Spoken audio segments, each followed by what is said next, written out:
right, this evening we'll take a peek at Bonita Beach Road. This is northbound, and we've got nice green grass with all the rain that we've had recently. Things are looking good across southwest Florida, so we've got mostly clear to partly cloudy skies, but yep, we have made it now. It is the peak of the Atlantic hurricane season, so we've made it tomorrow on September 10th.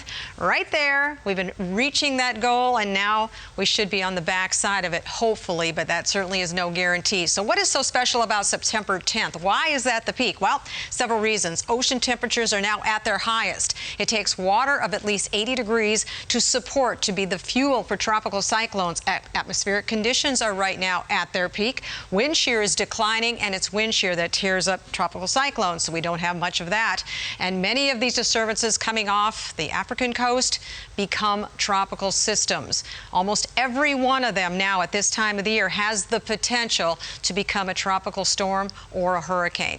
We've already had 13 of them. Nicholas will be the next one, and we actually have something brewing off the African coast right now. So these are all the tracks from 13 storms so far. 2 of them right now still have names. We have Larry and also Mindy. Mindy made came inland on the Florida Panhandle last night. So Florida has had 3 that have made landfall so far this year: Elsa, Fred, and Mindy. Of course, we've got a long way to go. 4 systems out there currently, and the one that I'm most impressed with is this one right now. This one is not even off the coast of Africa yet, but already the National Hurricane Center is giving this a high chance. But let's go to the Gulf of Mexico and the Caribbean, because this is the spot we really have to watch, especially right now during September going into October. The system that is just sitting here north of Honduras, by the time it gets into the Gulf of Mexico this weekend, Hurricane Center now is giving this a 40% chance for development. So Mexico, Texas, going to have to keep an eye on this one. This should not be a threat to southwest Florida. 70% chance, and it hasn't even popped over into water yet. So this one has a good chance of developing.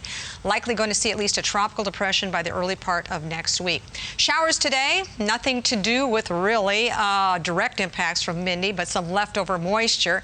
Mindy now is a tropical depression and well off the coast. It's becoming very disorganized and actually getting pulled into a frontal system there. Much drier air behind it. We're sitting here in this deep tropical moisture, and that's the way it's going to be again tomorrow. However, showers and thunderstorms will develop inland, so the coastal areas of low chance, about a 20% chance that we'll see any of this. Maybe a morning shower. You can see a little bit of coastal rain there. Moving inland by the afternoon, showers and storms with that westerly flow. Same thing as today. Then things change for the weekend as high pressure comes in from the northeast.